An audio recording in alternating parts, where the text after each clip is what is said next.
Well, this video is going to be a bit rough and a bit shorter than the usual videos that I post because I'm kind of slapping it together last minute.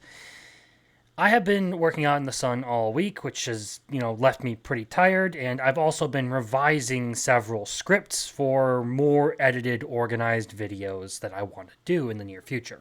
Those will start coming out next week.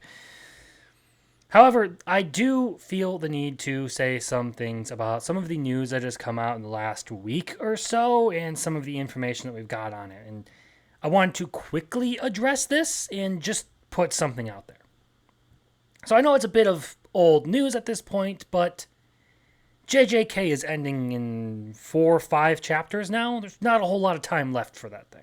Now, I am not a hater of Jujutsu Kaisen. In fact, I really like the series. It's got good fights, cool powers, and badass characters, and I did a whole review of it and why I like it. If you're interested in that, you can go check it out. But the long and short of it is that I view it in the same category as stuff like John Wick.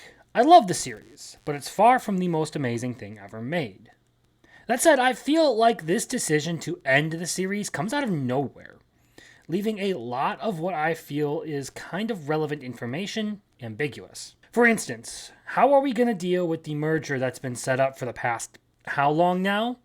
What about the ties between Tengen and Kenjaku? Why is Hakairi versus Uraume being done entirely off-screen? What made the King of Curses what he is? What's going to happen to the US military that's now active in Japan? So on, so forth. Now, this all seems like a gargantuan amount of storytelling to try and wrap up within 5 chapters, which leads me to believe that we're either gearing up for a very disappointing ending to the manga, which would be something along the lines of Yuji being the only person standing after Sukuna activates the merger out of spite, or we're going to be left with a ton of narrative loose ends, and it's not going to go down in history as anything other than a legendary flop. And now, both of those are just speculation, just like my thoughts that perhaps Gege had something come up that he didn't foresee and is now trying to wrap the manga exceedingly quickly so he can deal with it. Either way, it's weird. I think it's just really weird to end this manga in the next 4 chapters. Now, right after the news that the manga was going to be ending, we also got the next round of leaks, which confirmed to us that Nobara Kugisaki is in fact alive. Which, if you thought she was dead, Gege really got you. It isn't a bad decision in and of itself, especially as all the information we had on her was ambiguous for the sake of bringing her back in the final hour against Sukuna. Keep in mind her curse technique targets the soul directly, a perfect power to use against Sukuna. Also keep in mind that she'd likely have been shrugged off if she had been around all this time, and Sukuna likely would have identified her as a huge threat because of her powers and dealt with her quickly.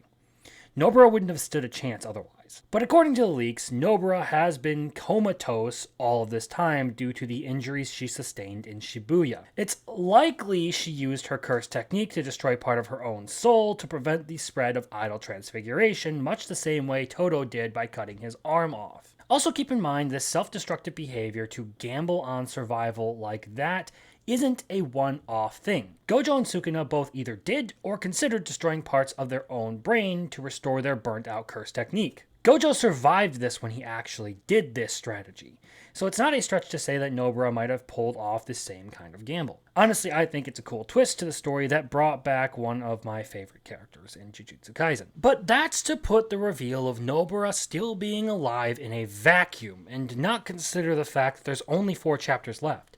At this point, she really is just being used as a plot device to bring about the final downfall of Sukuna.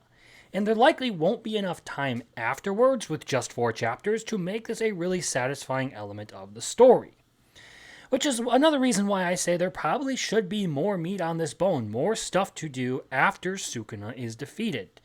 It doesn't necessarily have to be some big long arc, but we definitely do need something more. So really, what I'm saying is that Jujutsu Kaisen has some potentially imminent crunch issues that might result in the same reception of its ending as My Hero Academia has had. As much as I think that MHA has an ending that was in character for the series, it still suffered heavily from a slew of loose ends and some very compressed timelines. It's sad, in all honesty, to see it go this way.